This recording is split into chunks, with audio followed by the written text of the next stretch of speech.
Para narasumber kita di sini ada artis kita, ada Sis Afi dan juga ada Sis Gloria. Kita beri tepuk tangan yang meriah.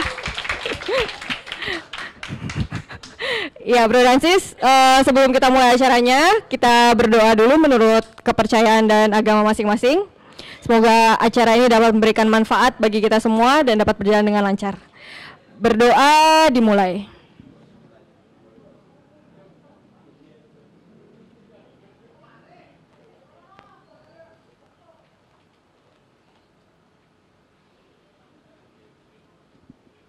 Berdoa selesai. Sebelum kita lanjut ke acara Solidarity Lecture, saya mau panggilkan dulu tuan rumah kita, Ketua Umum Partai Solidaritas Indonesia, Sis Grace Natali, untuk memberikan sambutan. Kepada Sis Grace, mari kita berikan tepuk tangan yang meriah, Bro dan Sis. Assalamualaikum. Shalom, Om Swastiastu. Masih semangat ya Bro dan Sis? Semangat. Jadi untuk Bro dan Sis yang baru pertama kali main ke Basecamp, ini adalah kantor DPP, Basecamp kami menyebutnya, tempat pengurus pusat berkantor dan beraktivitas. Selamat datang. Dan untuk yang belum terbiasa, kita latihan dulu sedikit biar agak semangat ya, karena ini jam-jam rawan ini kan. Jam-jam rawan udah masih menjelang buka juga masih 3 jam lagi ya. Kita punya yel-yel sebenarnya. Jadi kalau kita disapa, mana solidaritasmu? Jawabnya itu sambil dengan semangat tentunya ya. Aku PSI gitu ya. Kita coba ya, kita tes ya. Mana solidaritasmu? Aku PSI. Nah gitu. Sekali lagi. Mana solidaritasmu? Aku PSI. Oke, keren. Langsung bisa semua. Oke, terima kasih sudah memenuhi undangan kami pada hari ini. Saya melihat banyak wajah-wajah Bro dan Sis, ada yang dari Bandung ya. Ada yang, wah dari mana-mana nih. Dari mana aja? Purwakarta. Paling jauh dari mana Bro dan Sis? Oh, dan dari Banyuwangi, Sis Afi. Selamat datang. Jadi memang ini merupakan ada yang dari gunung nggak? Gunung Sahari. Jauh banget. Jadi memang dalam rangka memperingati Pekan Pancasila yang dicanangkan oleh Pak Jokowi, kita membuat diskusi temanya tentang Pancasila di kacamata milenial. Kemudian sore nanti setelah buka puasa kita juga akan melakukan open house. Jadi dalam acara open house ini saya harap Bro dan Sis bisa terus mengikuti ya sampai dengan acara berbuka dan open house nanti. Karena ada banyak sekali teman-teman yang menghubungi PSI melalui media sosial, akun-akun pribadi bahkan yang nanyain tentang bagaimana sih cara bergabung, bisa kontribusi apa dan sebagainya. Lalu ada juga yang nanya emang kalau bergabung tuh ngapain aja sih gitu kan. Nah, kita buka open house hari ini sekaligus buka puasa bersama. Tujuannya adalah untuk berkenalan tentunya agar teman-teman bisa ngobrol langsung, ketemu langsung, mau tahu seperti apa kantornya. Lalu kontribusi itu bisa macamnya apa aja. Dan atmosfer di dalam keluarga PSI itu seperti apa. Nah, untuk itulah kita adakan acara hari ini. Selamat menikmati dan menuju ke diskusi hari ini. Nggak sekedar temanya nyama-nyamain dengan 1 Juni kemarin ya, kita memperingati hari lahirnya Pancasila, tapi juga akhir-akhir ini kita semua saya pikir punya kegalauan yang sama, di mana ada kelompok-kelompok masyarakat yang melakukan aksi-aksi intoleransi dan itu terjadi dalam bingkai dasar negara kita yang Pancasila. Ini tentu sangat meresahkan.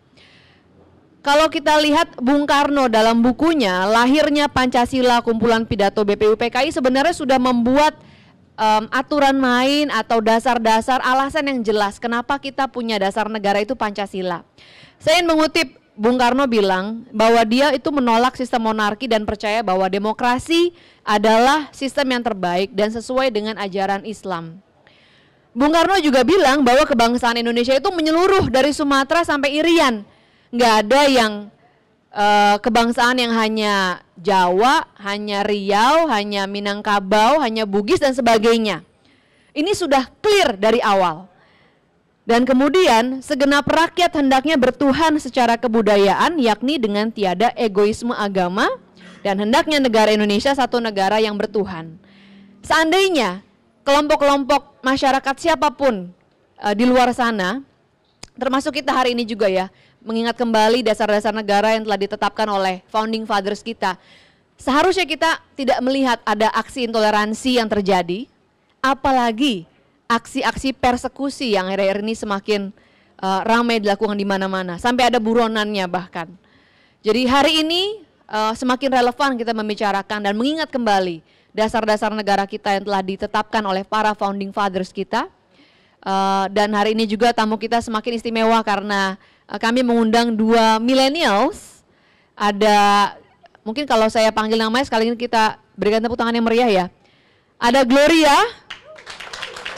Silakan berdiri Gloria.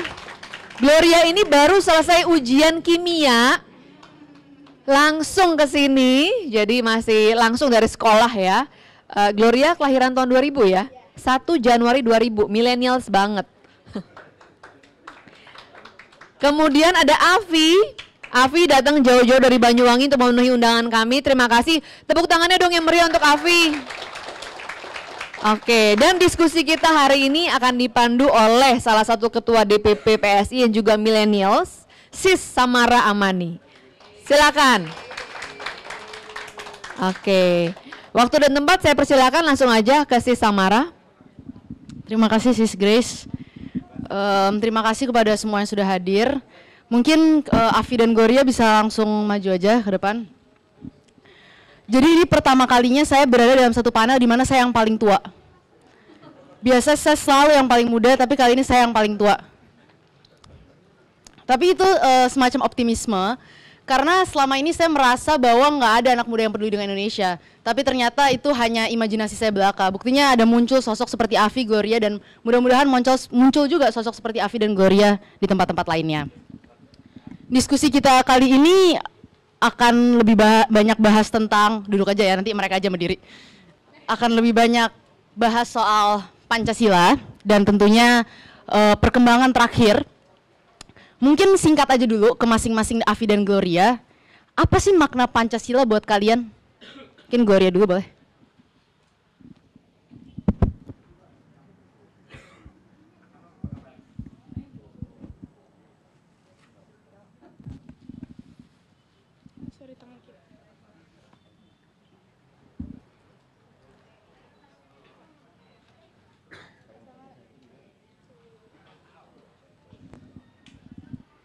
Oke, Assalamualaikum warahmatullahi wabarakatuh.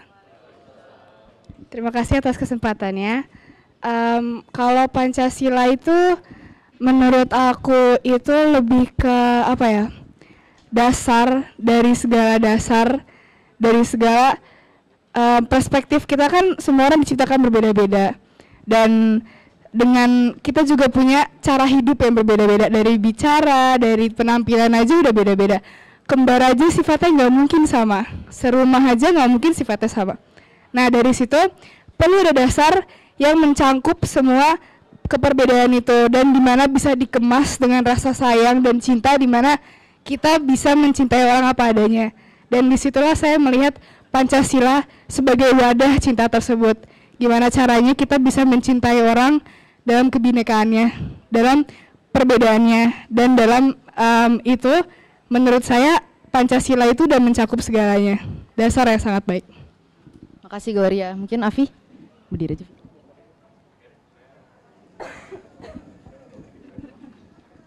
Sebelumnya perkenalan dulu. Assalamualaikum warahmatullahi. Udah ya. Sebelumnya perkenalan dulu. Assalamualaikum warahmatullahi wabarakatuh. Salam sejahtera untuk kita semua. Om Swastiastu, Namo Buddhaya. Sebelumnya saya ingin memperkenalkan diri. Nama saya Asa Firda Inayah. Saya memiliki nama anagram atau nama pena Afi Nihaya Faradisa. Saya biasa dipanggil Afi. Saya menulis di Facebook dan Instagram.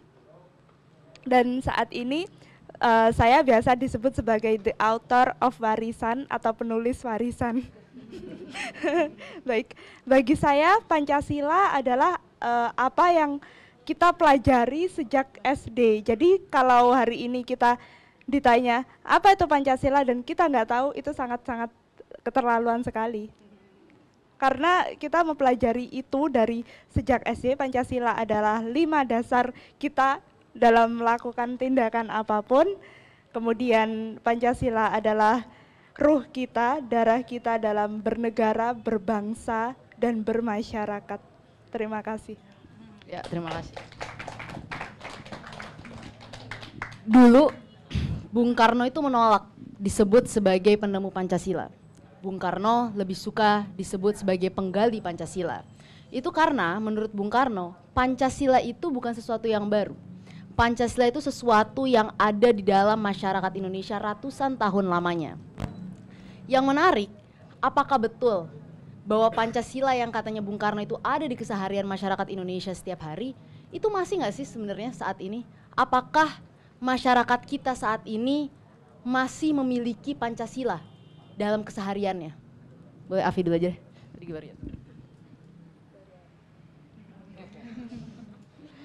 Apakah masyarakat hari ini masih memiliki Pancasila? Ya, masih. Kalau kita tidak memiliki Pancasila, kita tidak mungkin duduk bersama di sini. Ada yang mengenakan kerudung, ada yang tidak mengenakan kerudung, ada yang beragama Kristen, Islam, beragama Buddha, bahkan beragama dan beraliran kepercayaan lainnya.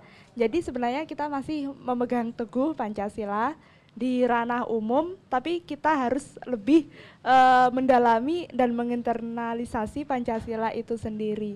Karena sekarang banyak ya isu-isu yang menyangkut SARA, sebenarnya tidak perlu terjadi jika kita memang memahami dan mengimplementasi Pancasila dalam kehidupan sehari-hari. Masih ada itu Gloria di keseharian masyarakat kita sehari-hari? Sebelumnya tadi aku lupa memperkenalkan diri. Mohon maaf. Diri ya, kalau kenalkan diri. Oke. Ya, nama saya Gloria Nata Praja Hamel dan saya beragama Islam. Saya sekarang masih kelas 2 SMA di SMA Dian Didaktika di Kota Depok. Saya baru 17 tahun dan judulnya tepat banget, milenial membahas Pancasila, karena saya sangat-sangat milenial. Saya lahir 1 Januari tahun 2000. Pas. Dan dari situ saya lahir dari ibu saya orang Subang. Tadi dari Purwakarta ya? Ya, dekat lah ya. Saya orang Jawa Barat, saya fasih bahasa Sunda, dan ayah saya orang Prancis asli dari Provinsi Auxerre, dan saya juga fasih berbahasa Prancis. Mungkin kalau misalnya mau menjelaskan Pancasila pakai bahasa Prancis sekarang? Oh oui, s'il vous plaît. Kalau tadi bahas soal Pancasila masih ada, menurut saya masih banget.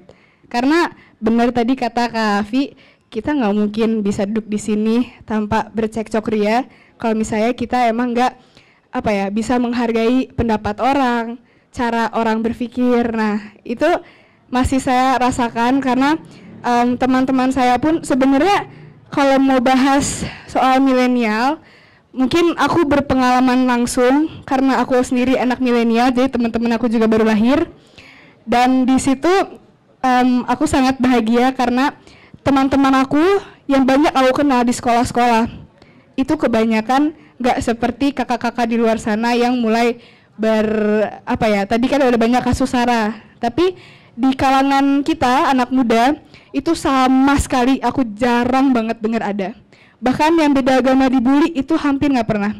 Kalau dulu mungkin ngebulinya kaum etnis, misalnya dia setengah apa dibully, dia setengah apa dibully, enggak. Sekarang mau dia cara bicara gimana, mau dia agamanya apa, itu di usia kita, di anak-anak SD, SMP, SMA, itu udah jarang banget ada kasus SARA. Itu dari aku. Itu patut disyukuri. Tapi gini, banyak juga yang mengatakan, ada salah satu survei Kementerian Agama yang menyatakan bahwa 10% anak muda Indonesia itu berpotensi radikal. Dan bahkan anak-anak muda Indonesia itu menjadikan tokoh-tokoh intoleran sebagai tokoh yang paling mereka kagumi.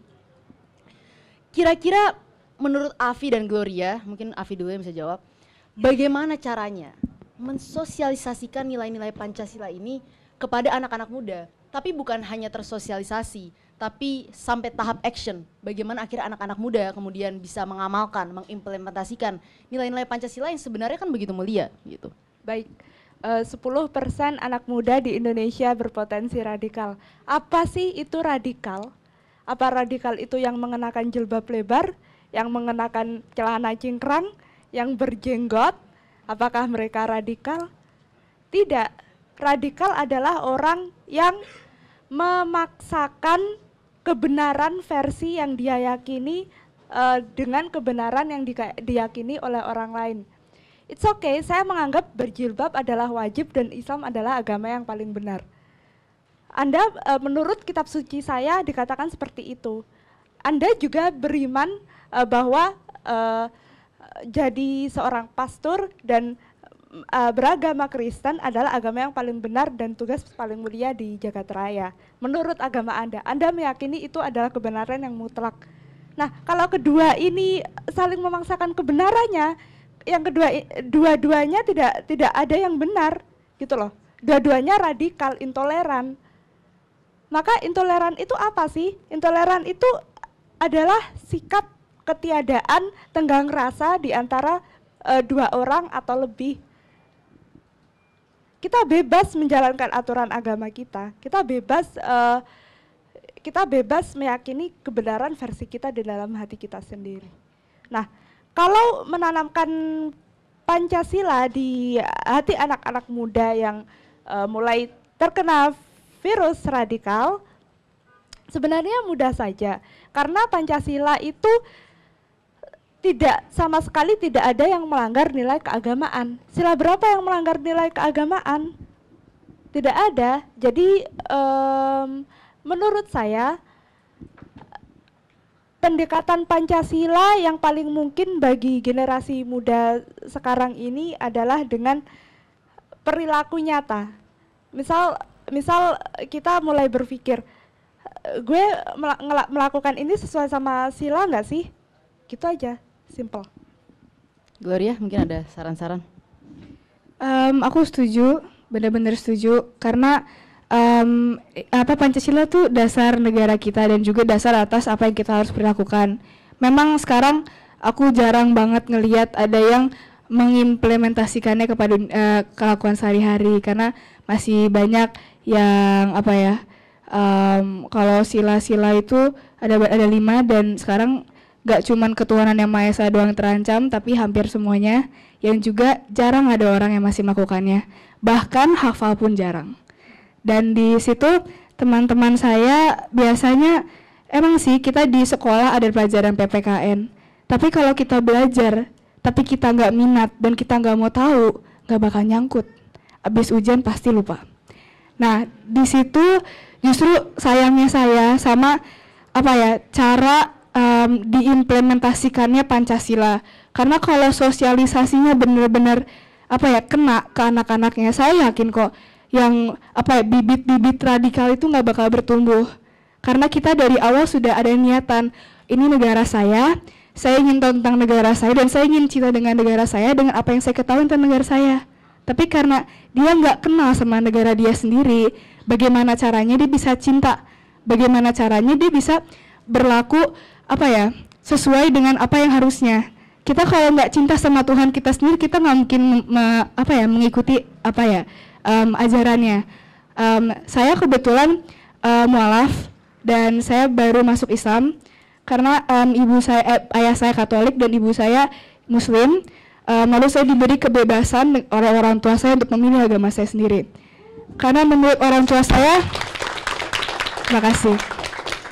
karena menurut orang tua saya, agama itu adalah hal yang ingin kita yakini, yang ingin kita cintai, yang hanya kita yang tahu kita mau apa.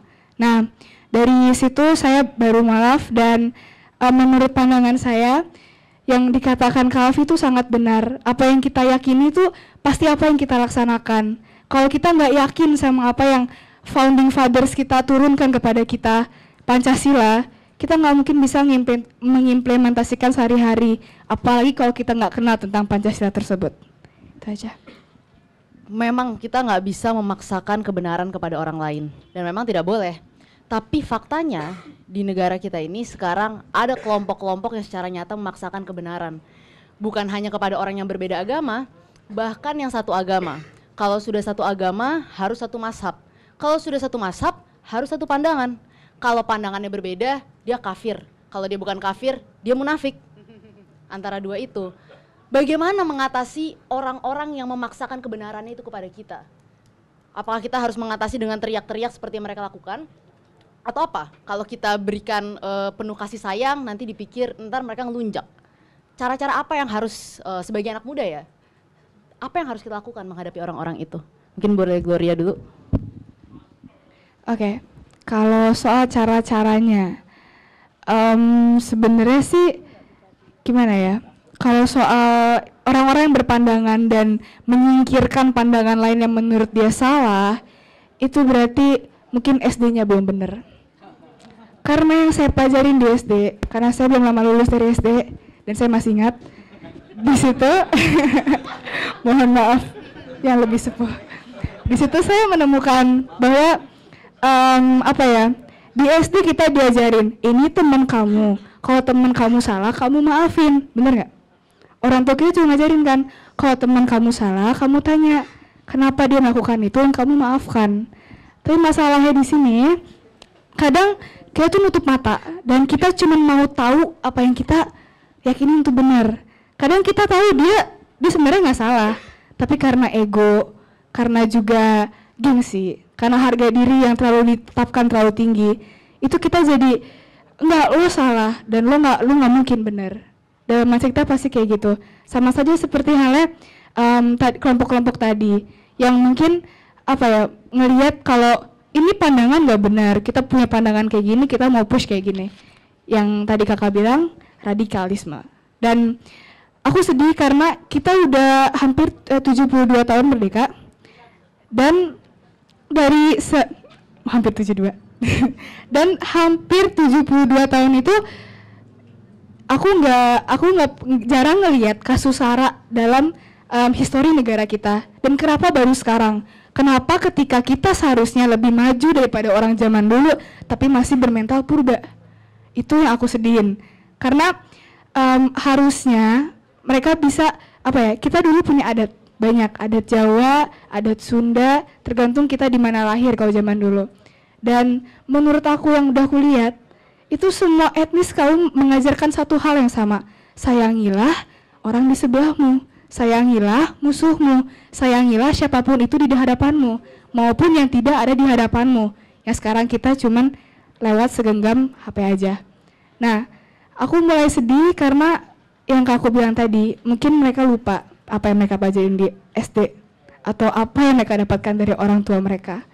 Dan kurangnya cinta yang menurut aku satu-satunya problematika kenapa mereka gak mau mikir dua kali buat menerima orang lain. Terima kasih. Sebelum Afi ngomong menjelaskan pertanyaan tadi, boleh nggak yang di sebelah kanan lebih merapat supaya dan maju supaya biar bisa pada masuk lagi yang di luar.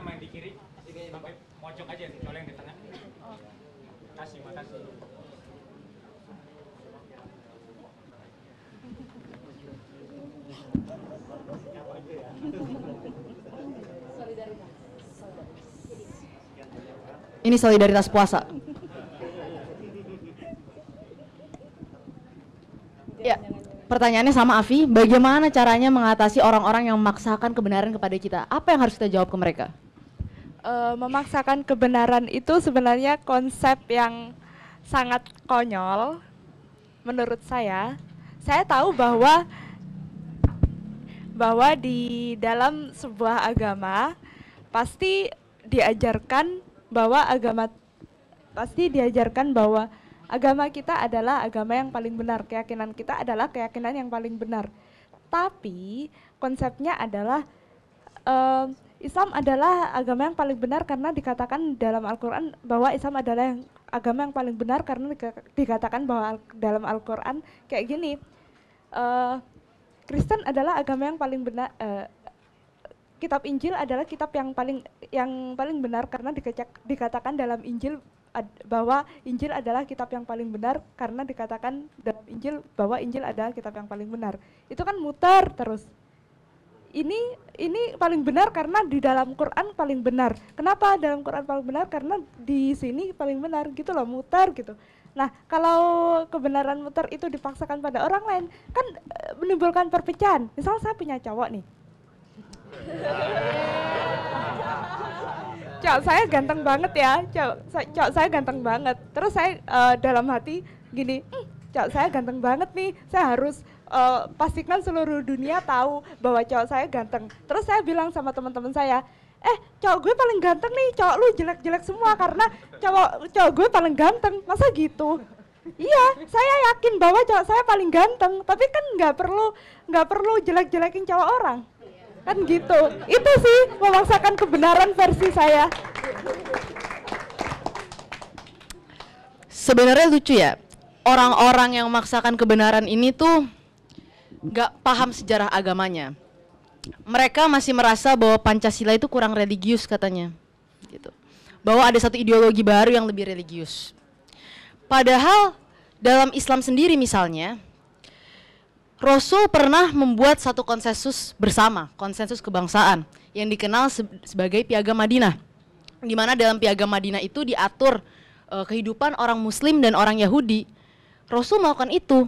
Tapi kenapa dalam negara kita saat ini, ketika kita sudah memiliki konsensus bersama bernama Pancasila, ada saja orang-orang yang ingin merongrongnya dan mengatakan bahwa itu tidak sesuai dengan syariat Islam. Menurut Afi, apakah ini karena pemahaman agama yang sempit atau sebenarnya karena mereka memiliki agenda lain? Dari pengamatan saya dan mungkin pengamatan banyak orang, kita akan setuju bahwa orang yang benar-benar mendalami agamanya, benar-benar tahu banyak tentang agamanya dari kecil, bukan hanya instan di universitas-universitas atau di SMA saja ya, tapi dari kecil mereka tidak akan mudah goyah diterpa ideologi lain dari luar yang anti Pancasila. Berarti orang yang masih mempan diiming-imingi oleh ini nih ideologi yang lebih religius, yang lebih agamis, yang paling benar menurut tuntunan agama saya, itu agamanya sebenarnya malah nggak kuat. Itu menurut pengamatan saya sih. Coba deh di pesantren-pesantren, orangnya malah jarang yang radikal. Di pesantren banyak nih di Jawa, di Pulau Jawa ini pesantren-pesantren yang dari bayi pun orang udah belajar agama dan itu malah jarang yang radikal. Orang sekarang malah di kampus-kampus baru belajar seperti itu dan udah merasa paling agamis. Seperti itu. Setuju. Tapi kita ini juga bukan hanya masuk di era di mana banyak orang yang pemahamannya sebatas karena belajar dari Google, tapi juga di era kalau misalnya Oxford Dictionary itu kemarin memberikan dua kata yang paling tepat untuk menjelaskan dunia itu adalah post-truth. Bahwa dunia saat ini sedang menghadapi momen di mana orang-orangnya tidak percaya lagi pada fakta, tapi percaya pada apa yang ingin mereka percayai. Mungkin ke Gloria dulu yang banyak teman-teman SMA-nya. Apakah fenomena ini juga ada di kalangan anak-anak muda?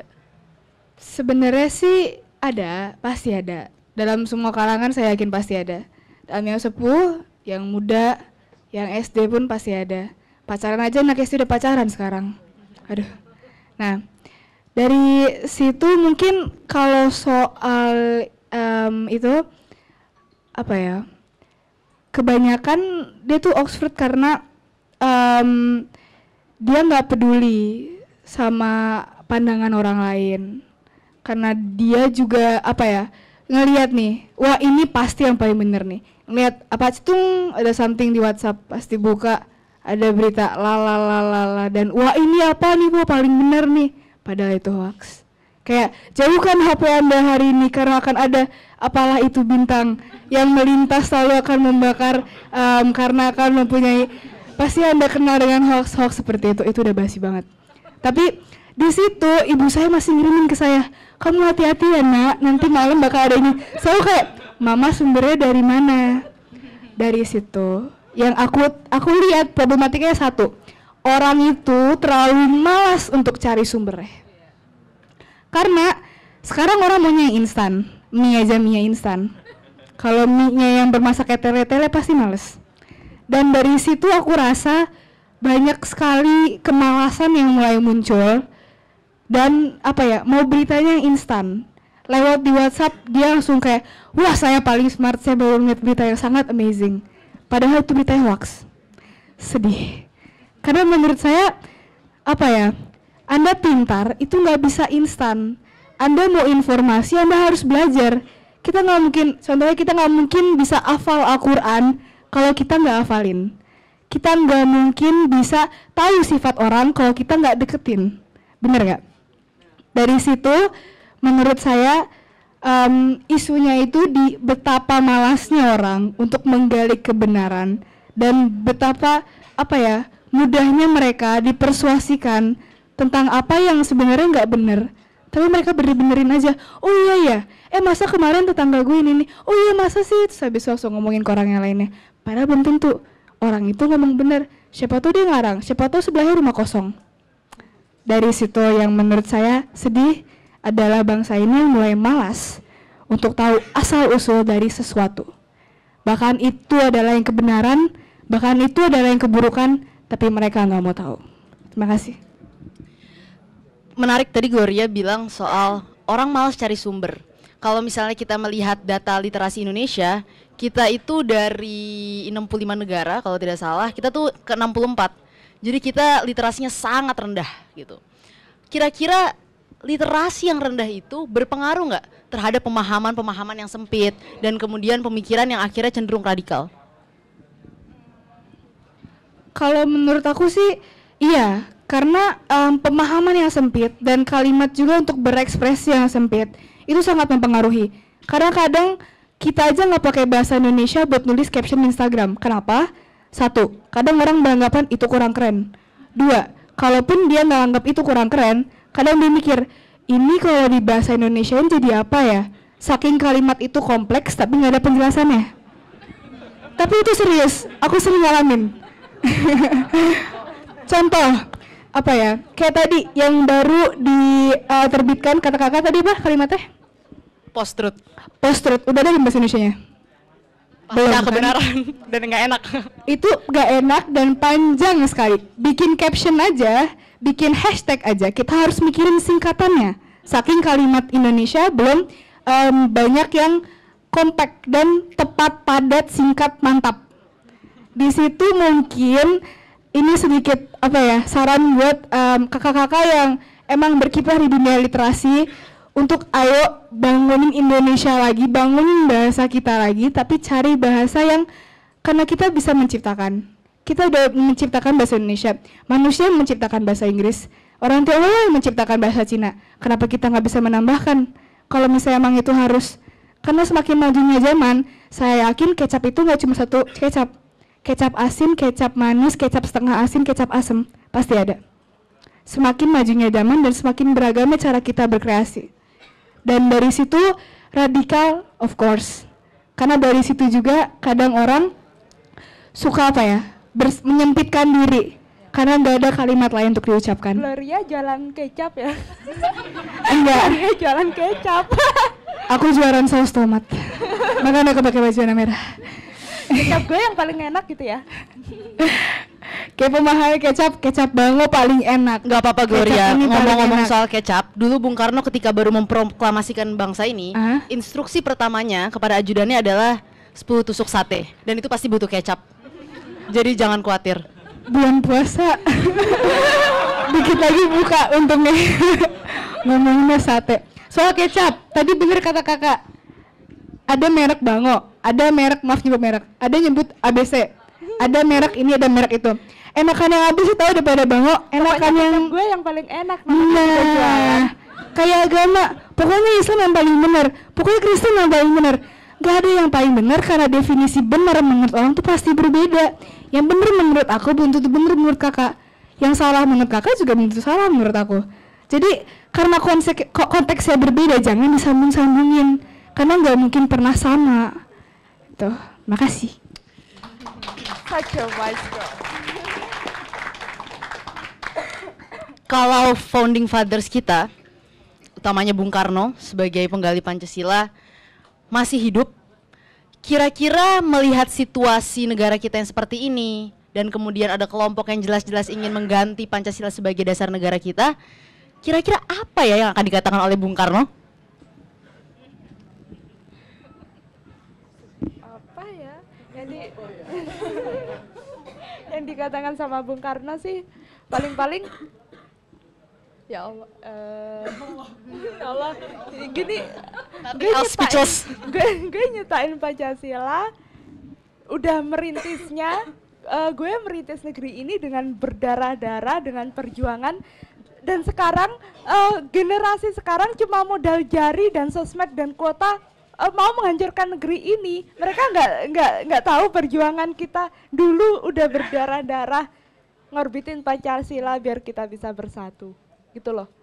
Kita sekarang kok kurang ajar banget gitu loh meludahi perjuangan orang dahulu yang benar-benar amazing.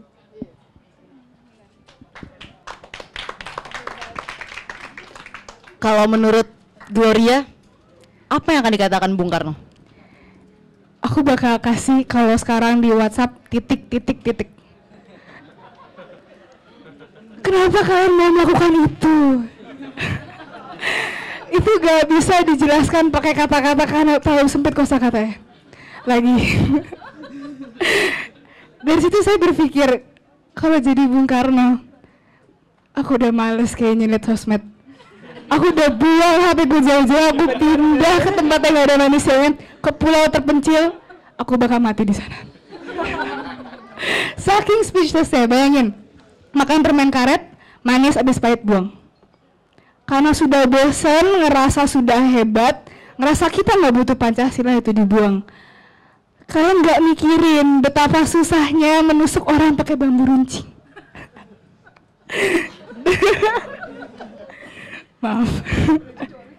Kalau sekarang tinggal narik pelatuk, tak, orang mati. Nusuk pakai pensil aja bisa. Maaf.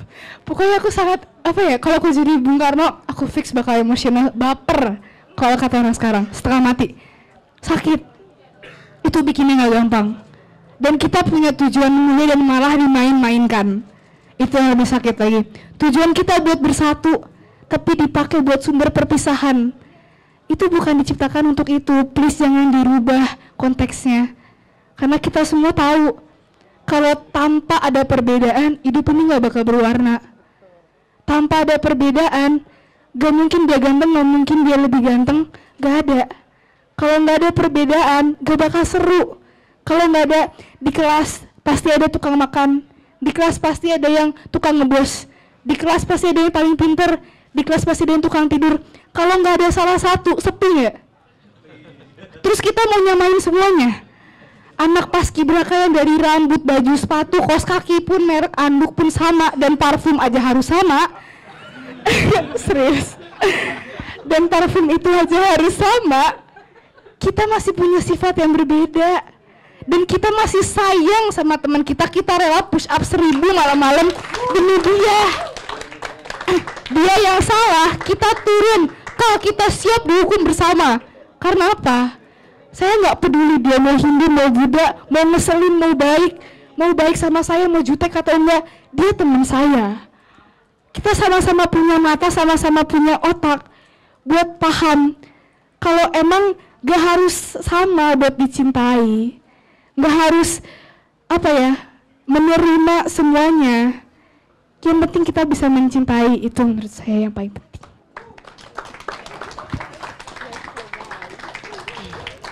Generasi muda saat ini tuh udah gak harus ngangkat bambu runcing. Pernah ada salah seorang idola saya mengatakan bahwa perjuangan kita saat ini lebih mudah. Kita tidak perlu angkat senjata, kita cukup tidak korupsi. Tapi sayangnya dia sudah di penjara saat ini. Jadi kita fokus ke yang lain aja.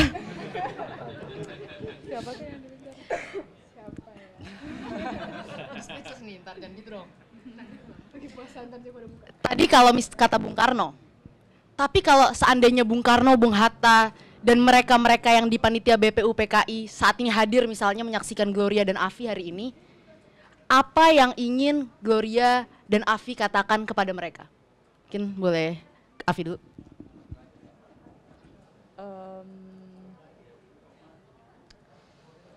Saya ingin kalian tidak hanya menumpukan harapan pada generasi muda saja. Kalian harus memberi teladan. Jangan hanya berharap pada Afi, pada Gloria. Kalian sendiri di mana? Kalian sendiri melakukan apa? Sebagai seseorang yang udah berpendidikan tinggi, yang sudah tua, yang sudah melakukan macam-macam.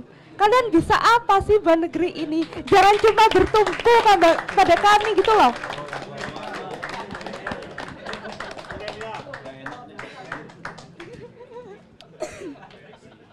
Kalau ada Bung Karno, Bung Hatta di sini, mau ngomong apa Gloria? Aku bakal minta maaf untuk pertama kalinya, aku bakal minta maaf. Maafkan saya yang belum bisa menjadi teladan yang baik buat teman-teman saya. Dan pegang kata saya, kalau saya nggak mungkin nyianatin perjuangan kalian. Kalau saya pasti mau ajak teman saya bakal rangkul. Meskipun saya pincang, keseleo pun saya bakal tarik teman saya. Karena apa? Karena saya lelah dengar orang itu nanya, emang bangsa ini udah ngasih apa sih sama kita? Kita harus bakti. Emang kamu pernah ngasih apa buat negara kalian yang kalian tinggalin, yang kalian makan tiap hari, yang kalian nangis-nangis galau di kamar itu di tanah mana, tanah Indonesia? Dan kalian masih nanya negara saya udah kasih apa? Dan tanyain sama diri kalian sendiri, kalian udah pernah ngasih apa sama negara ini? Aku tuh malu kalau aku ketemu depan aku Soekarno sama Pak Hatta, aku nggak bakal lihat natap mata mereka karena aku malu. Karena aku malu masih juga mempertanyakan itu, masih mempertanyakan apakah cukup perjuangan Pak Soekarno dan sebagainya yang udah bikin Budi Utomo, pahlawan-pahlawan yang udah berjasa, apakah cukup? Udah cukup. Pada masanya mereka itu adalah perjuang mati-matian. Pada masa kita mungkin gak kelihatan seberapa, karena sekarang udah modern, one click away kita bisa merdeka. Kalau di sini, kalau di masa ini, kalau di masa itu ngirim surat aja nyampainya seabad. Bayangin gimana caranya mau memberikan komunikasi aja susah. Saya bakal malu sama Pak Soekarno karena saya belum bisa melakukan banyak untuk negara saya. Saya bakal malu dan saya lebih malu lagi karena saya nggak bisa ngajak teman saya untuk berjuang bersama saya. Itu sama seperti yang dikatakan John F. Kennedy, jangan tanya apa yang sudah negara kamu perbuat untuk kamu, tapi tanya apa yang kamu sudah perbuat untuk negara kamu. Gitu kan. Kita semua sepakat Pancasila itu final, NKRI itu harga mati. Kalau ada kelompok-kelompok intoleran yang mencoba mengubah dasar negara kita, pasti saya, Afi, Gloria, dan kita semua yang ada di sini akan jadi garda terdepan untuk melawan itu.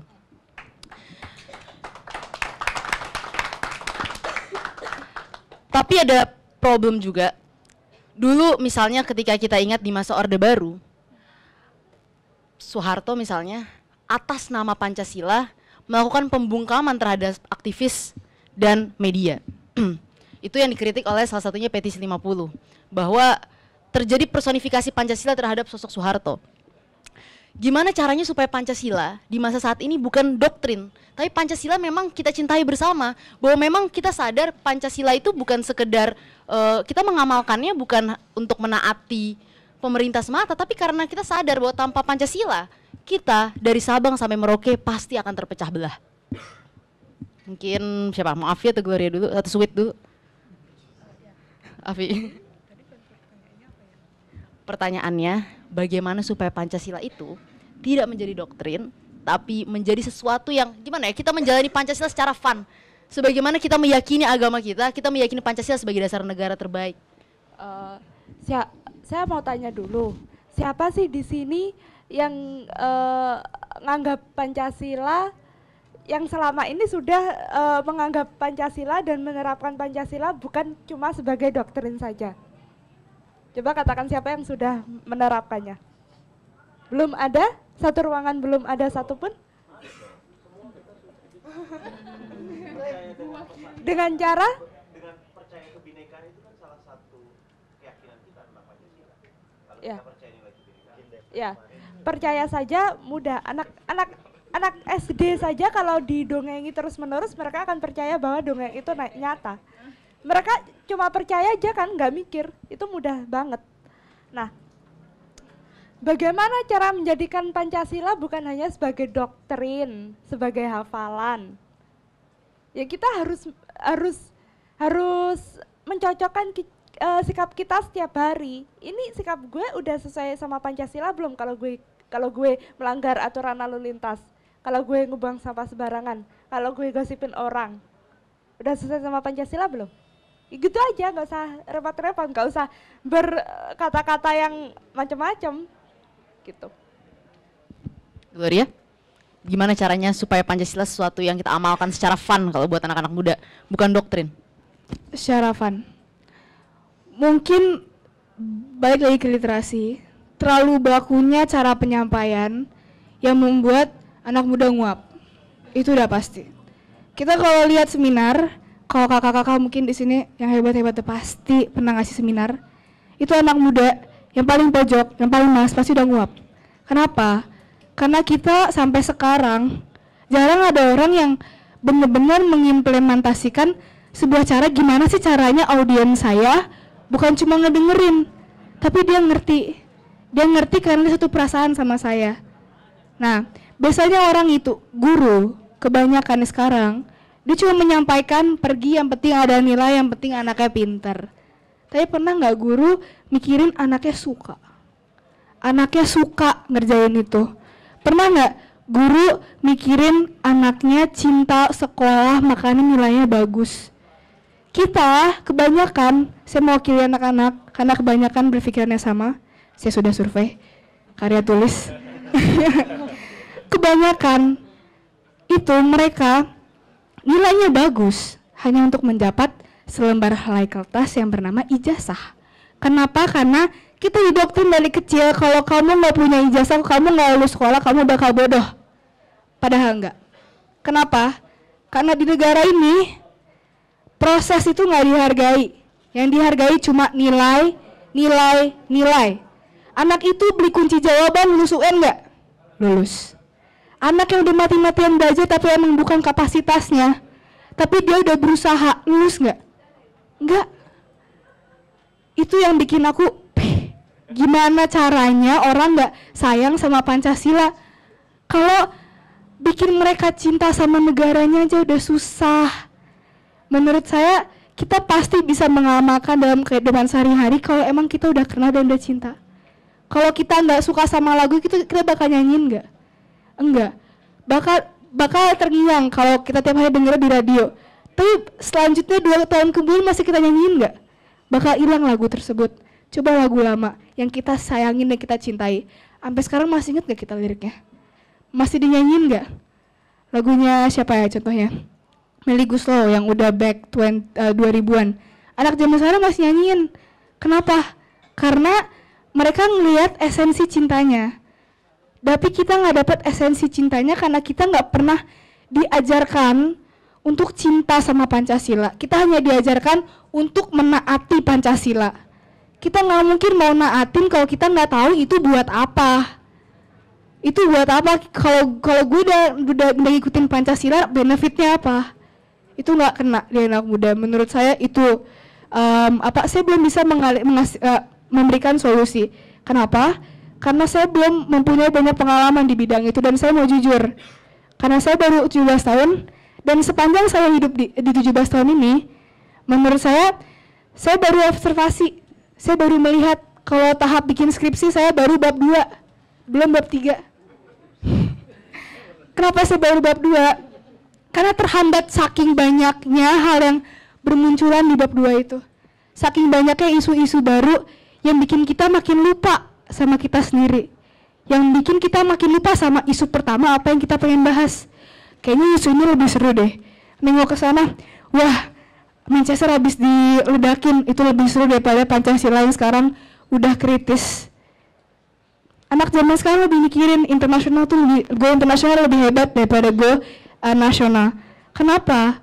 Karena mereka udah nggak peduli lagi sama negara. Karena mereka udah nggak cinta, karena mereka nggak tahu negaranya ini seindah apa 17.000 pulau itu udah dibuang. Dan menurut saya karena kurangnya sosialisasi, cara mendidik, cara menyampaikannya, itu yang menurut saya masih miss. Terima kasih. Sebelum saya lempar untuk tanya jawab, saya mau tanya dulu satu pertanyaan terakhir. Pesan kalian, masing-masing Gloria dan Afi, mungkin bisa Gloria dulu, ke generasi muda Indonesia yang ingin menjaga Pancasila apa? Pesan saya, kalian sudah ingin menjaga Pancasila. Saya sangat menjunjung tinggi respek saya untuk kalian. Karena kalian adalah salah satu orang yang waras untuk mendukung Pancasila, yaitu adalah nyawa kalian sendiri. Kalau nggak ada Pancasila, nyawa kalian udah kemana? Karena beda agama, udah dibunuh sama agama lain. Fix. Tapi, satu hal yang saya mau bilang, kalian bagus, tapi emang kalian bisa bagus sendiri? Nggak. Dalam satu negara ada berapa miliar orang? Kalian bisakah memimpin negara ini menjadi lebih baik kalau kalian sendirian? Tidak. Kalian sudah pintar, sudah tahu apa yang kalian harus lakukan. Itu bukanlah yang membuat kalian spesial. Enggak. Kalian spesial kalau kalian sudah sadar kalau kalian gak bisa hidup sendiri, gak bisa bertahan sendiri, gak bisa bernegara dengan baik sendirian. Ajak teman kalian, dan itu pesan saya yang paling penting, ajak teman kalian. Ajak saudara kalian, rangkul saudara kalian yang masih ada, dan tegarkan saudara kalian yang sudah dibully. Kalian semua tahu kebenarannya, jangan hanya diam. Ajak teman kalian untuk berjuang, sama-sama berjuang. Satu orang itu gak ngaruh apa-apa, tapi kalau satu orang bisa ngaruhin 1.000 orang, itu baru apa-apa. Terima kasih. Afi, apa pesan kamu? Saya tidak akan berkata panjang-panjang macam-macam yang hari ini saya sampaikan, kemudian besok Anda semua lupakan karena Anda sibuk dengan pekerjaan kembali. Pesan saya, jangan tunggu sampai 100 tahun lagi Indonesia rusak baru akan menyesal. Saya adalah anak berumur 18 tahun yang baru kemarin lulus SMA. Saya nggak tahu apa-apa, tapi saya ingin berkontribusi bagi negara ini. Saya menulis di sosmed, menulis tentang kebangsaan, toleransi, kebijakan kita beragama, dan itu sama sekali nggak mudah. Saya bahkan diancam akan dibunuh oleh sekelompok orang. Apa saya takut? Ya, saya takut. Bagaimana jika nyawa saya hilang? Mereka bisa melakukan apa saja pada saya. Saya dibully tiap hari. Beribu pesan masuk tiap detik ada di handphone saya.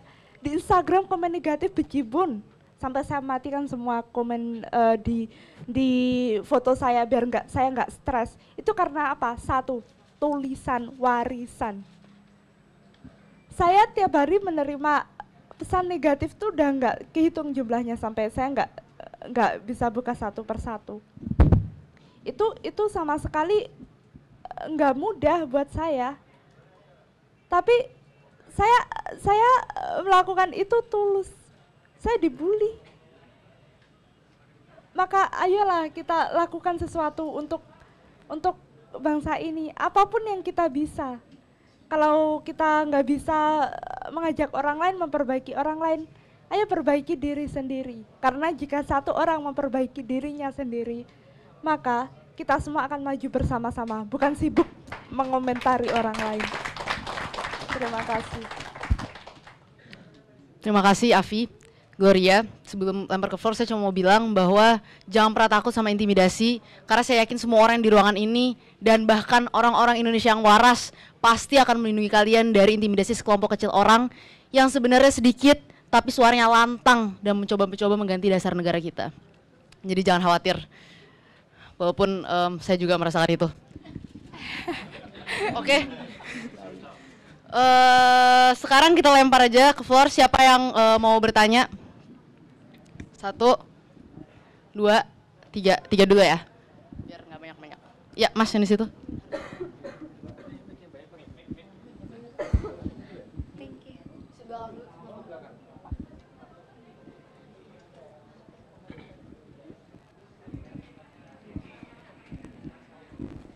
Ya, tes. Oke, selamat sore. Selamat sore kepada teman-teman semua di sini. Ya. Saya Gabriel, sedikit lebih tua di atas milenial.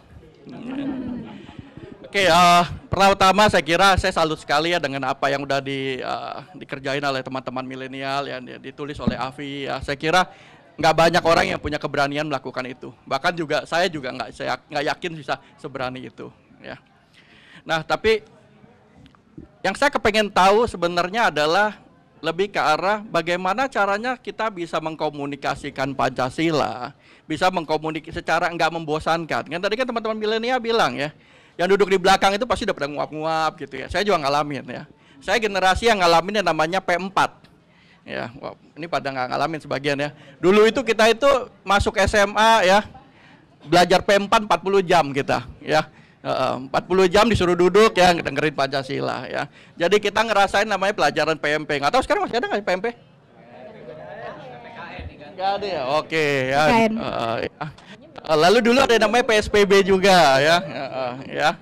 Nah, balik lagi ke pertanyaan saya terutama ke teman-teman milenial. Kalau di sini kan gampang nih ya karena teman-temannya nih mirip-mirip semua ya. Teman-temannya Pancasilais ya semuanya ya. Jadi kalau diomongin di depan tuh manggut-manggut ya. Nah, gimana caranya kita bisa komunikasi secara mass nih ya. Kita ngomongin bagaimana mengkomunikasikan kepada 150 juta anak muda, 90 juta milenial ya. Sebenarnya jadi kalau cuma ngumpul di sini saya kira kita ini paling nggak sampai mungkin 50-60 ada kali Sumardi ya di sini ya. Ada 100-an kita di sini ya. Nah, apa cara paling efektif menurut milenial supaya nggak terkesan dipaksa-paksa, nggak terkesan diindoktrinasi, nggak terkesan kita yang tua-tua ini ngajarin, ya, yang akhirnya pelajaran-pelajaran dibuang, ya, ya. Tapi jadi kalau bisa sebutin 3 aja media apa yang menurut teman-teman paling efektif untuk komunikasi teman-teman milenial ini ya, kita akan berterima kasih dan kita akan perjuangkan supaya media itu kejadian ya. Jadi saat ini salah satu proyek saya adalah kita lagi bikin film pendek mengenai Pancasila ya, yang akan disutradarai oleh sutradara terkenal gitu ya. Ya, kita lagi akan bikin festival film Pancasila ya. Tapi di luar itu saya kepengen denger nih teman-teman. Terima kasih Mas Gabriel. Mungkin Mas yang di situ yang pakai baju putih tadi. Mana? Tadi.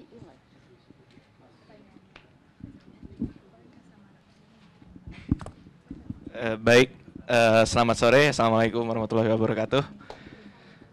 Saya Gibran. Saya baru saja. Pak Jokowi bukan? Bukan yang itu. Saya punya profesi, saya dalang wayang. Saya bisa relatable ya sama Kak Gloria, soalnya saya habis dari sekolah saya ujian matematika ke sini. Dan juga di sekolah saya ada paskibra keturunan Perancis juga, namanya Maxim. Pertanyaan saya ada 2. Pertama untuk kakak-kakak saya, karena saya kelahiran 2001. Kakak-kakak saya berdua. Saya minta pendapatnya. Karena selain saya dalang itu, saya ini dalang yang rada nyeleneh. Karena saya support LGBT. Saya seorang aktivis LGBT. Menurut kedua kakak saya di sini, LGBT itu sesuai dengan Pancasila atau tidak? Pendapatnya saja. Dan nomor 2 untuk Kak Gloria khusus, apakah di budaya Prancis ada versi Pancasilanya mereka? Itu saja. Terima kasih. Terima kasih Gilang. Gibran kok jadi Gilang sih? Yang di belakang situ.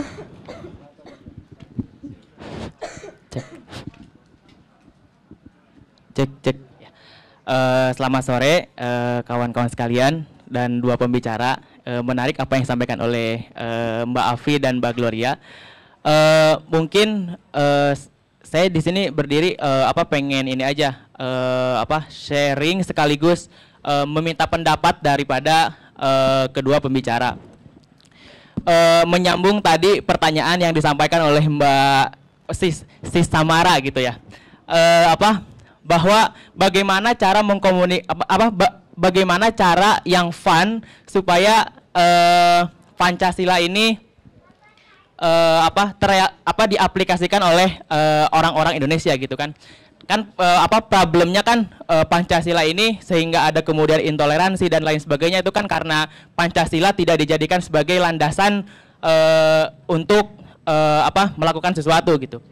Nah, mungkin agak konyol tapi apa gini, kalau kita beragama gitu ya, kita beragama kemudian melakukan sesuatu yang baik, itu kan doktrinnya adalah kita akan mendapatkan pahala gitu. Sekalipun itu gaib gitu, tapi kita percaya bahwa kita akan mendapat pahala. Nah, mungkin bagaimana gitu pendapat dari kedua pembicara, Mbak Afi dan Mbak Gloria, bahwa saya berpikir sebetulnya mungkin orang-orang yang kemudian disebut tidak melaksanakan Pancasila itu karena mereka sendiri sebetulnya emang kalau saya jujur, kalau saya berkeadilan, apa gitu ininya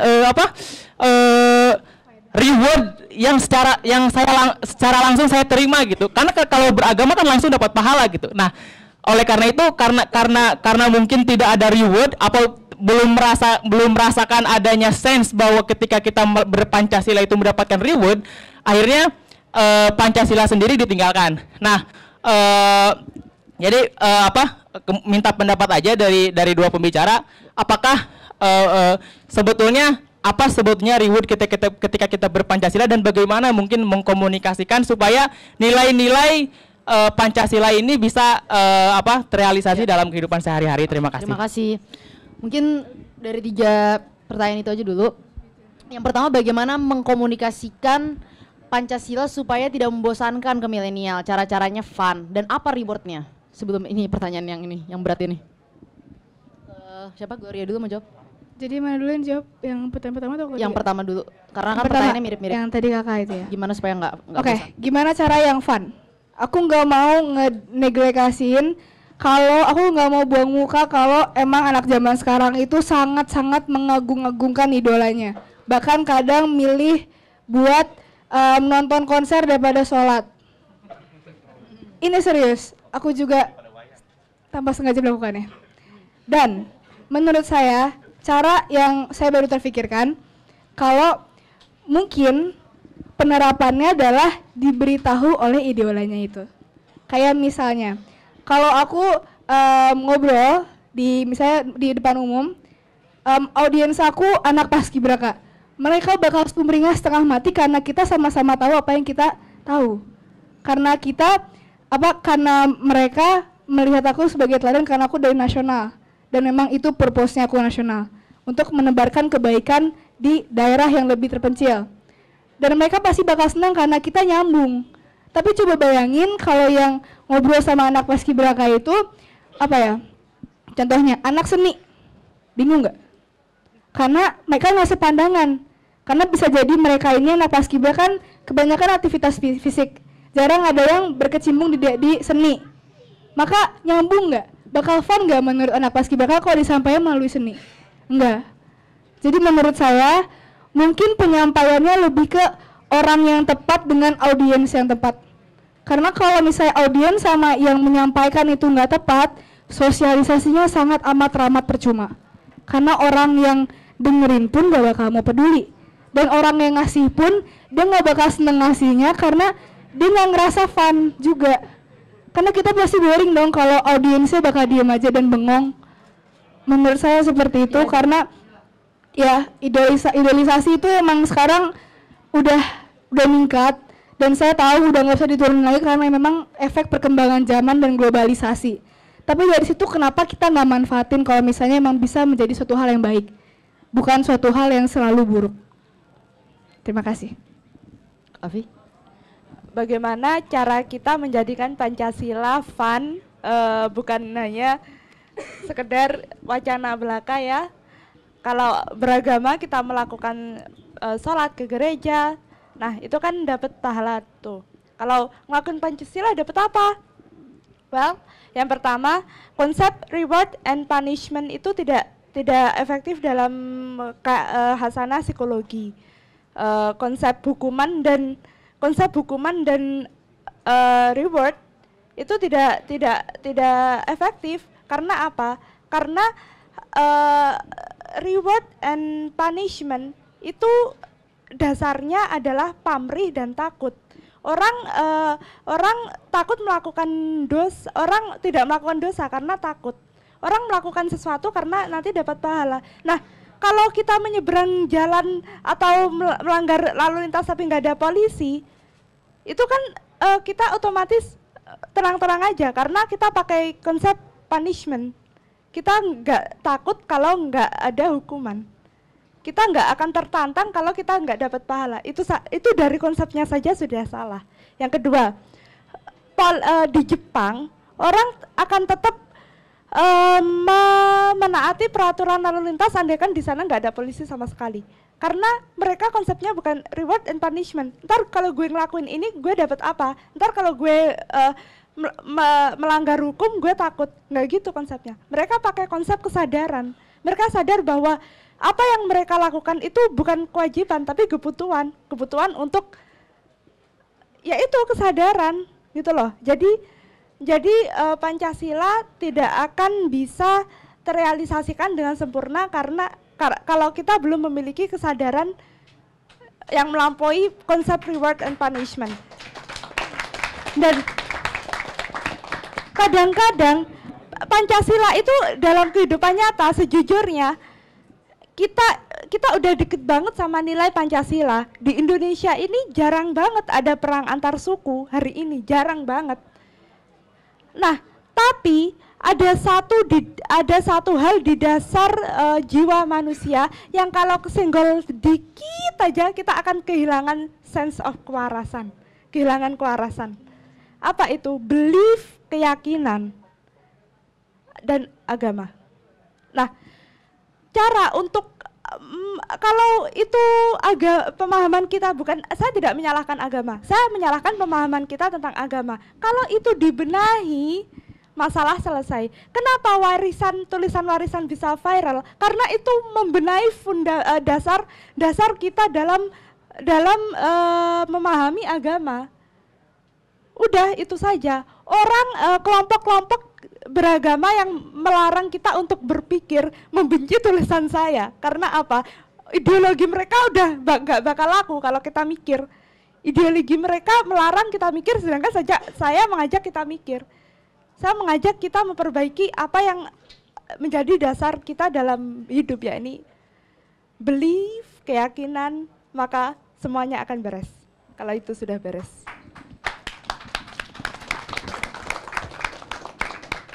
Kalau Descartes masih hidup dia akan senang sekali. Karena saat ini prinsipnya Descartes yang mengatakan I think therefore I am itu udah gak laku, Afi. Tapi alhamdulillah kamu hadir dan meneruskan prinsip Descartes itu. Dan pertanyaan yang dari Gibran saya sengaja simpan, ini sangat penting soalnya. Mungkin ke Afi dulu. Menurut kamu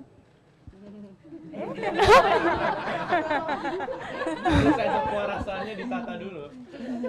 tadi pengen duluan, sekarang kok langsung begitu mau pertanyaan yang ini.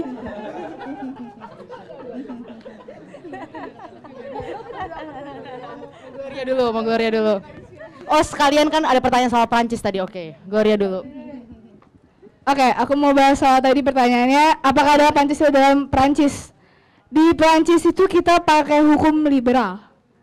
Slogannya aja udah liberal, egalite, atau lagi saya lupa. Fraternité. Itu artinya liberalisme, egalite itu adalah kesetaraan, dan fraternité adalah percaya kepada kebaikan. Percaya kepada kebaikan. Kebaikan itu nggak mungkin salah dan nggak mungkin benar, karena kebaikan itu abstrak. Maka dari situ Prancis saya tidak langsung menghargai segala cara orang, yang penting itu berhubungan dengan kebaikan. Dan kalau emang saya nggak banyak belajar tentang Prancis, saya cuma tahu dasar-dasarnya aja, karena saya banyak baca buku, saya lebih tahu tentang Indonesia. Tapi dari yang saya tahu, di Prancis itu dia beda sama kita. Hukum budayanya aja udah beda. Kalau di sini orang tua masih kita agungkan. Sampai dia wafat, sampai lebaran pun pasti kita kunjungin apapun itu caranya, pasti. Kalau masih ada kita pasti masih mau gimana caranya banggain orang tua kita. Di sana konsep perorang tuaan aja udah beda. Di sana pernikahan tidak perlu. Kenapa? Karena kalau di sini nikah perlu biar ada yang matiin anaknya. Di sana enggak. Karena mau nikah mau enggak, mau punya anak mau enggak, anak itu enggak bakal kembali ke orang tuanya. Bakal menjalankan kehidupan mereka sendiri. Mereka individualis. Jadi kita nggak bisa membandingkan Pancasila dengan kepercayaannya Prancis. Karena Pancasila negara liberalisme dan individualis. Jadi mereka nggak bakalan peduli sama orang lain buat mencekcokkan orang lain. Kalau di sini karena kita terlalu peduli, maka kadang kita terlalu kepo untuk menghujat orang lain. Bedanya di situ. Bedanya di situ. Tetangga ngapain aja kita kepo. Tiba-tiba kelontang bisik, wah dia berantem, padahal enggak. Padahal kucingnya ngejatuhin frame. Super sekali. Itu aku mau bahasa realistis aja. Dan kalau itu Pancasila itu dibikin di Indonesia satu doang Pancasila, nggak mungkin ada duplikatan negara lain. Bahkan yang mirip pun saya yakin nggak ada. Karena di sini punya konsep budaya. Karena kita Jawa Barat sama Jawa Tengah aja bahasanya udah beda, padahal sebelahan. Nggak itu deh, kota. Cirebon sama Bandung Jawa Barat, bahasanya beda nggak? Beda. Kita punya banyak etnis budaya, makanya kita nggak bisa kita nggak bisa masuk konsep liberal. Makanya itu Soekarno bikin konsep Pancasila. Karena di demokrasi kita nggak bisa masuk penuh, dan di liberal pun kita nggak bisa masuk penuh karena ada budaya. Makanya dibikin Pancasila one and only for us. Itu cuma di Indonesia doang. Jawabannya itu. Oke. Ada pertanyaan yang belum dijawab. LGBT Apakah LGBT semangat banget Afi? Semangat banget sih. Mau dengerin aku duluan? because it's a trap. LGBT. Sesuai nggak dengan Pancasila? Sesuai dengan Pancasila. Oke. Itu deep thoughts banget. Itu pikiran apa ya? Itu hal-hal yang cuma bisa saya kasih tahu jawabannya kalau saya udah mikirinnya jam 2 malam. Tahu gak sih? Jam 2 malam kebangun tiba-tiba mikirin hal yang dalam banget. Yang kita juga nggak tahu kenapa kita mikirin itu. Itu night thoughts, fix. LGBT itu adalah sebuah hal yang kita bisa pikirin hanya pada malam hari. Saya nggak bercanda, tapi berdasarkan pengalaman pribadi saya nggak bisa mikir kalau siang karena saya lapar sekarang. Oke, jadi komedi ya. Tapi biar relax, soalnya berat pertanyaannya. Nggak di skip, harus dipertanggungjawabkan. Di situ LGBT, jujur aku punya banyak sekali teman yang lesbi, gay dan banyak banget. Kebetulan saya setengahan dan kita yang setengahan itu kita punya forum kita buat kayak berkecimpung karena kita juga banyak dibully karena saya lahir aja dipermasalahin. Bayangin, saya mau ngibarin bendera aja nggak boleh karena saya setengahan. Nah, itu bukannya saya mau ngekonflikin itu, tapi kadang saya lahir aja masalah. Kamu setengahan, kamu nggak, you don't belong anywhere. Aku nggak di mana-mana, di Prancis nggak dianggap, di Indonesia nggak dianggap. Itu bisa aja terjadi dan banyak sekali orang-orang setengah bule kayak gitu. Karena kita setengahan, kita lahir aja udah problematika. Kita mau urusin, kita mau tinggal di mana, izin bayarnya berapa aja kita dimasalahin. Nah, dari situ aku kenal banyak orang dan aku kenal banyak LGBT. Termasuk aku punya mantan, dia bisexual. Percaya atau enggak, aku baru tahu pas aku 4 tahun pacaran, tahun kedua aku baru nemuin kalau dia bilang aku pernah bisexual. Oke. Aku nggak pernah mau ngehujat orang LGBT. Kenapa? Karena tadi kita udah bahas panjang-panjang apa yang menurut saya benar, belum tentu menurut dia benar. Kenapa kita harus menghujat kepercayaan orang kalau emang cinta itu bebas? Kita mau cinta kuku kita yang patah aja bebas. Oke, itu gak penting. Kenapa harus kuku? Kita mau cinta cewek, kita mau cinta cowok, itu bebas. Karena cinta itu abstrak dan gak pernah dikomandoin. Pernah gak komandan pasukan bilang, siap gerak, cintai dia? Enggak kan? Gak ada komando tentang cinta karena cinta sendiri aja meaningnya arti cinta. Ada nggak di kamus yang bilang cinta itu apa dan itu benar-benar masuk ke nalar kita? Gak ada. Kenapa? Karena cinta itu menurut kita beda-beda. Dan menurut saya cinta itu terlalu abstrak buat kita kategorikan seperti itu. LGBT atau apa, aku nggak peduli, kalian sama-sama manusia. Kalian mau percaya apa? Urusan kalian. Soal ketuhanan yang Maha Esa. Kalau di agama kebanyakan ngelarang LGBT, betul. Di agama kebanyakan ngelarang Islam. Of course, nggak banget, paling nggak boleh. Dan di Kristen juga, kalau nggak salah iya. Di Katolik kalau nggak salah iya. Di Buddha atau Hindu aku nggak tahu. Tapi kenapa kita harus peduli kepada dosa orang lain? Oke, aku nggak tahu jawabannya itu pas buat Pancasila atau enggak. Orang biasa dikatain kamu kafir, kamu gay. Karena ajaran Islam itu nggak ngebolehin kamu gay. Tapi emang Islam yang dia anut itu harus persis dengan kita anut. Kita tahu kalau Islam itu kebagikan, ada Syiah, ada apalah, pokoknya banyak banget golongannya. Bagiannya seagama aja bisa berantem. Nah, ya kan. Di situ juga sama LGBT. Kalau misalnya emang dia percaya itu yang paling benar, ya udah let it be, let them be. Biarkan aja mereka kayak gitu. Itu kan dosa mereka, bukan dosa kita. Kenapa kita harus sungut-sungut? Itu menurut saya. Itu Tuhan dia, kepercayaan dia soal Pancasila. Kalau emang dia nggak merugikan orang lain, ya berarti dia nggak merugikan negara, dia nggak merugikan Pancasila. Makasih. Gimana Afi? Kesimpulannya Gloria bagus ya. Kalau dia tidak merugikan orang lain, kalau dia tidak merugikan negara, maka dia tidak maka dia nggak membahayakan apapun.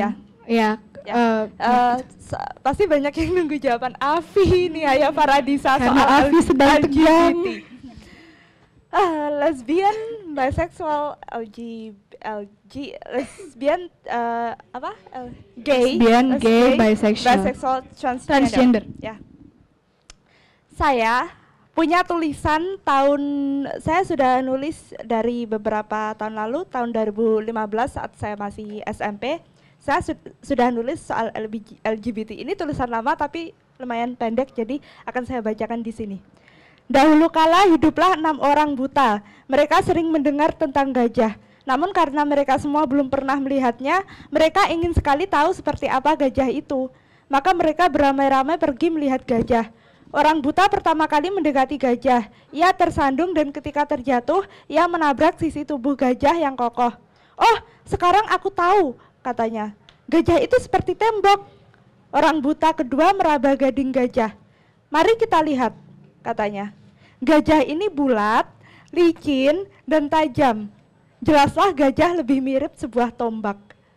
Yang ketiga kebetulan memegang belalai gajah yang bergerak, menggeliat-geliat. "Kalian salah," jeritnya. "Gajah ini seperti ular." Berikutnya, orang buta keempat melompat penuh semangat dan jatuh menimpa lutut gajah. "Ah," katanya, "bagaimana kalian ini? Sudah jelas binatang ini mirip sebatang pohon." Yang kelima memegang telinga gajah. "Kipas," teriaknya. Bahkan orang yang paling buta pun tahu gajah itu mirip kipas. Orang buta keenam segera mendekati sang gajah. Ia menggapai dan memegang ekor gajah yang berayun-ayun. "Aku tahu kalian semua salah," katanya. "Gajah mirip tali." Lalu keenam orang buta itu diundang ke acara Indonesia Lawyers Club di TV One dengan tema gajah marak. Bagaimana sikap kita? Bisa diganti LGBT marak. Bagaimana sikap kita? Demikianlah keenam orang buta itu bertengkar. Masing-masing tidak mau mengalah. Semua teguh dengan pendapatnya sendiri, yang sebagian benar namun semuanya salah. Mereka semua hanya meraba bagian tubuh gajah yang berlainan. Mereka tidak melihat keseluruhan hewan gajah itu sendiri. Ya segitu dulu ya prolognya. Itu analogi buat tanggapan saya terhadap isu LGBT yang kemarin dalam acara ILC dibahas. Bagi saya, semua pendapat mereka benar. Mereka berpendapat berdasarkan pengalamannya, sudut pandangnya, dan sesuai ilmu yang mereka kuasai. LGBT bukan penyakit, itu benar. Tapi yang bilang ia adalah suatu penyakit juga benar. Ada bukti penelitiannya.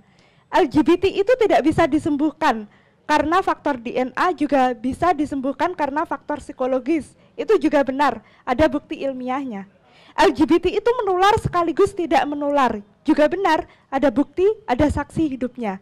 LGBT itu sering mendapat diskriminasi, tidak dianggap manusia, hak-haknya dikebiri. Itu benar, memang kenyataannya begitu. Kaum LGBT mempropaganda dan mempromosikan eksistensi mereka. Itu benar, ada buktinya.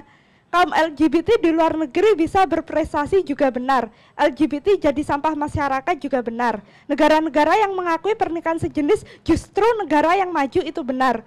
Kaum LGBT yang mendapat azab Tuhan juga benar. Ada dalilnya. Seanjing-anjingnya anjing jantan akan kawin dengan anjing betina. Itu benar. Tapi penelitian yang mengatakan 500 spesies hewan melakukan homoseksual juga benar. Dan semua argumen yang mereka ajukan itu saya akui benar. Tapi menurut konteks dan sudut pandangnya masing-masing. Semua fenomena itu sebenarnya memang terjadi bersamaan. Itulah kebenarannya. Tapi orang-orang tidak mampu melihat semua fenomena itu. Orang hanya mampu melihat apa yang benar secara sepenggal-sepenggal. Dan celakanya orang hanya ingin mendengar dan membaca apa yang ingin mereka dengar dan lihat. Makanya perlu diadakan diskusi untuk mengumpulkan semua yang dianggap benar itu, agar kita bisa melihatnya secara utuh. Semua sudah benar sesuai jalurnya masing-masing. Mengenai LGBT ini, kadang saya pro, kadang juga kontra, kadang saya gak peduli, tergantung konteksnya. Sikap saya bukan yang paling benar. Akan kacau juga jika semua orang memilih jalan sikap seperti saya. Dunia gak seimbang.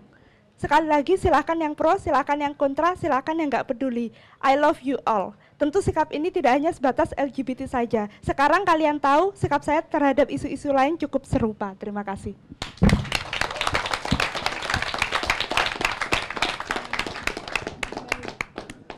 Oh ya, silakan Gloria. Ya, oke. BTW tadi soal yang apa? Aku lupa ngomong. Kalau tadi yang soal mantan aku, biseksual, aku jadi enak. Itu adalah analogi. Enggak, itu serius. Enggak, itu analogi. Itu enggak serius. Aku enggak pernah pacaran 4 tahun. Itu analogi. Itu analogi gimana caranya teman-teman aku menerima orang. Mau orang itu biseksual, mau itu orang itu LGBT, kalau emang dia cintanya sama dia ya sudah. Gitu. Sama kayak tadi yang Kak Afi bilang, kenapa harus aku duluan kalau jawaban kamu sebagus itu? Saya hanya bisa memberikan analogi permantanan karena saya dilihat teman-teman saya sendiri. Dan di situ kita belajar buat mencintai orang apa adanya, buat menerima orang apa adanya. Karena nggak semua orang itu diciptakan sempurna, kita semua tahu itu. Saya juga banyak kelemahannya. Nggak semua nilai orang matematikanya 100. Dan kodok ikan nggak bakal pernah lari.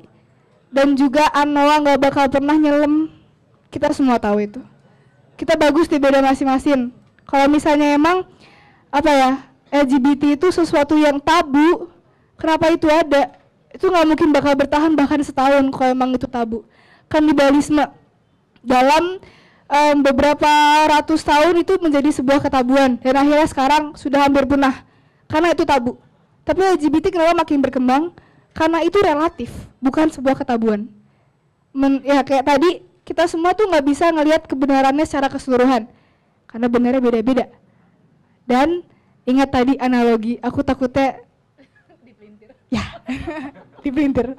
Takutnya headline berita Gloria mantan Gloria dengan orang biseksual. Ya, aku nggak support LGBT, mohon maaf, tapi aku nggak offense. Karena itu menurut mereka benar. Oke, saya nggak lesbi dan saya nggak transgender dan banyak orang lesbi, transgender, gay, biseksual itu sukses. Banyak banget. Penyanyi Sam Smith gay and he's open about it. Banyak. Dia sukses nggak? Suaranya bagus nggak? Banyak nggak yang dengerin? Kita aja masih dengerin. Kenapa? Karena dia manusia. LGBT makes no difference. Dia masih manusia. Nah, itu aja. Makasih.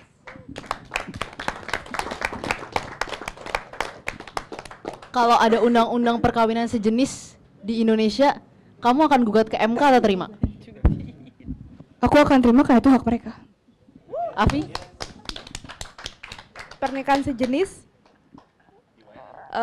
saya hari-hari ini sangat berhati-hati dengan media karena kemarin saya ditelepon oleh portal media yang sangat besar di Indonesia online.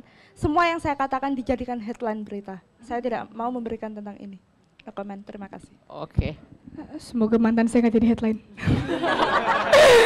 Sumpah itu lagi. Jadi takut, kasihan mantan saya. Cuma dua doang. Menambahin juga, kalau pernikahan itu emang gimana ya? Tadi aku udah bilang kan, semua orang punya hak buat mencintai orang. Kadang orang nikah, misalnya orang cewek cantik banget nikah sama cowok jelek banget, dibilang cewek itu pasti mau uangnya. Padahal cowok itu miskin dan cewek itu yang kaya. Kita nggak pernah tahu kebenarannya karena kita nggak pernah mau lihat kebaikannya. Ada layar putih, ada satu titik hitam, yang kita lihat apa?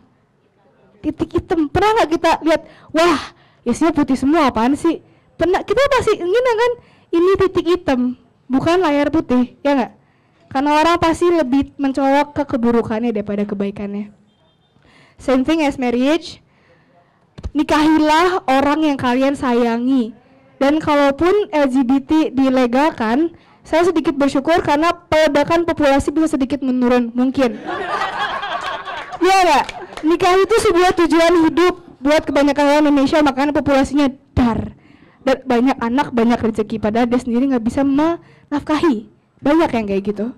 Aku bukannya menentang kepercayaan seperti itu, tapi please, Pulau Jawa lama-lama tenggelam, kita berat. Seru aja berat. Butuh duit. Dan saya ngerti kalau misalnya emang mereka mau ngelegalin pernikahan, itu saya yakin bakal perang banget karena banyak banget yang anti di sini. Tapi whatever, pokoknya aku nggak takut buat ngomong kalau itu hak kalian. Itu hak kalian buat memperjuangkan apa yang kalian rasa kalian cintai. Bukan apa yang kalian rasa itu benar, tapi apa yang kalian cintai. Cinta sama membenarkan diri itu adalah dua hal yang berbeda. Terima kasih.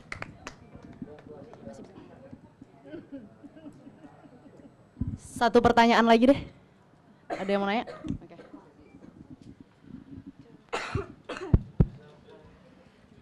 Halo, nama saya Peter. Nama panggil isyarat saya seperti ini.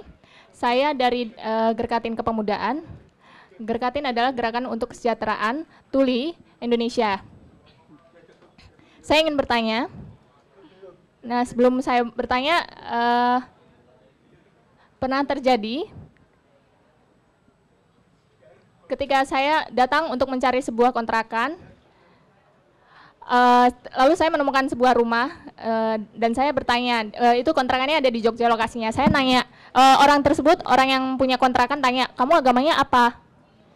Saya sejujurnya sangat sensitif ketika ditanyakan agamanya apa. Untuk apa ditanyakan mengenai agama? Maaf ya, ini kontrakan untuk muslim saja. Lalu saya seketika emosi. Oke, saya bilang maaf ya, ini Pancasila. Oke, Pancasila bagus, tapi kami nggak terima kalau misalkan bukan muslim. Jadi orang itu kayak muka dua gitu. Di depan bilang Pancasila, NKRI paling penting, tapi di belakangnya mendiskriminasi orang yang orang minoritas plus disabilitas. Saya disabilitas tuli. Bagaimana caranya kira-kira menghadapi dan juga kira-kira itu termasuk di Pancasila sila keberapa? Karena disabilitas terdiskriminasi itu masuk ke sila keberapa? Apakah 1, 2, 3 apa atau 5? 4 atau 5? Sorry. Ya. Gitu. Thank you. Terima kasih Peter. Kemana dulu nih? Ke Gloria dulu atau Afi dulu?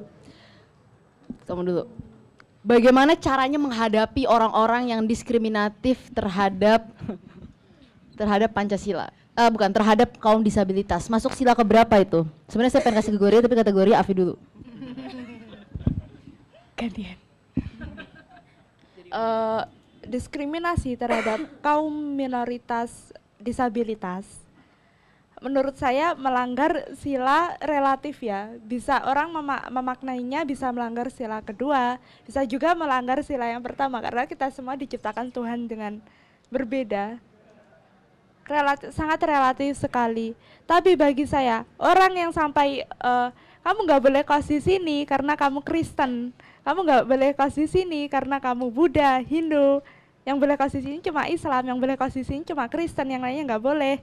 Itu menurut saya sabar aja ya di dunia ini, apalagi di Indonesia ini, memang tidak semua orang mampu untuk berpemikiran terbuka.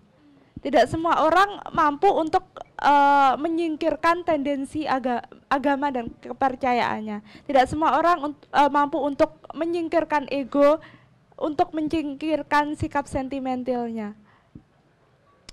Saya juga pernah menerima perilaku diskriminasi seperti itu. Karena saya masih kelas 3 SMA baru lulus. Saya menulis kritik tentang pendidikan Indonesia dan satu guru grup membuli saya, bahkan guru-guru saya di sekolah. Itu diskriminasi jika diskriminasi yang diterima oleh Kak Peter adalah diskriminasi agama, yang saya terima adalah diskriminasi gender dan diskriminasi umur. Seperti itu. Saya berusaha untuk memaafkan dan melakukan cara agar diskriminasi itu tidak terus terjadi. Cukup sama saya saja. Contohnya membuat komunitas-komunitas yang positif. Contohnya menulis di sosmed, apapun yang bisa kita lakukan untuk memperbaiki itu. Jadi bukan hanya protes ya. Seperti itu.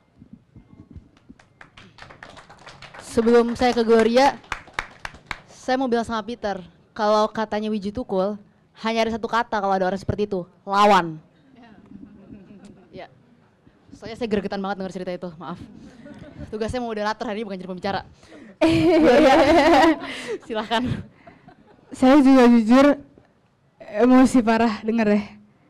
Masih ada yang kayak gitu? Ini udah tahun 2000,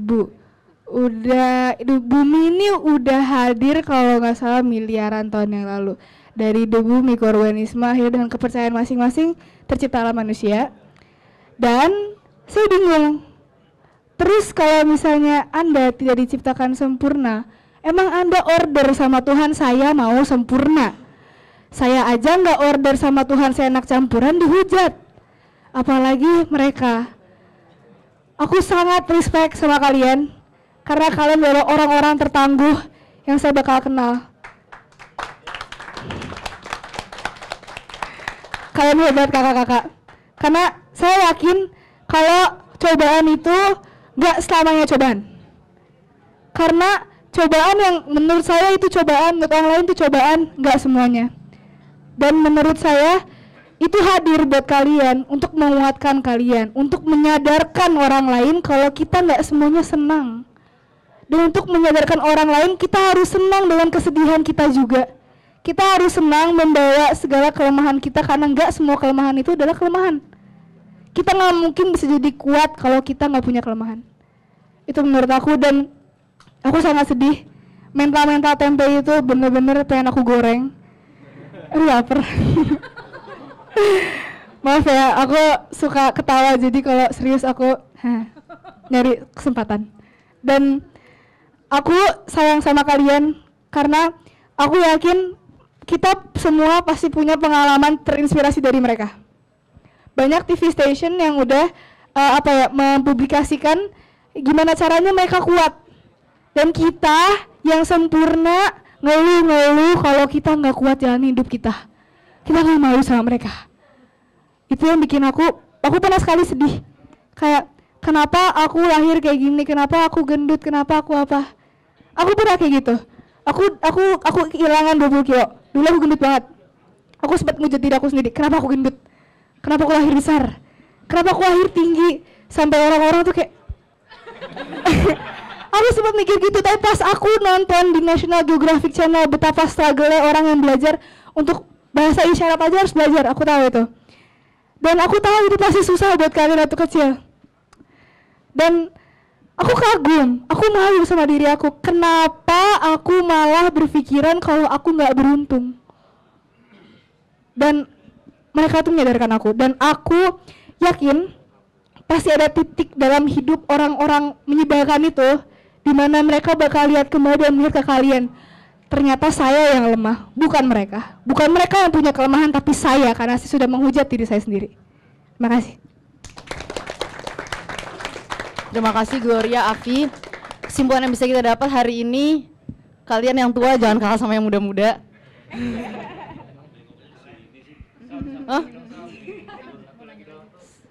Waktunya udah habis.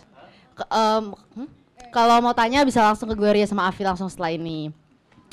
Tapi kalau yang muda aja mau pasang badan untuk menjaga Pancasila, masa yang lebih senior nggak mau pasang badan menjaga Pancasila sih? Teman-teman semuanya,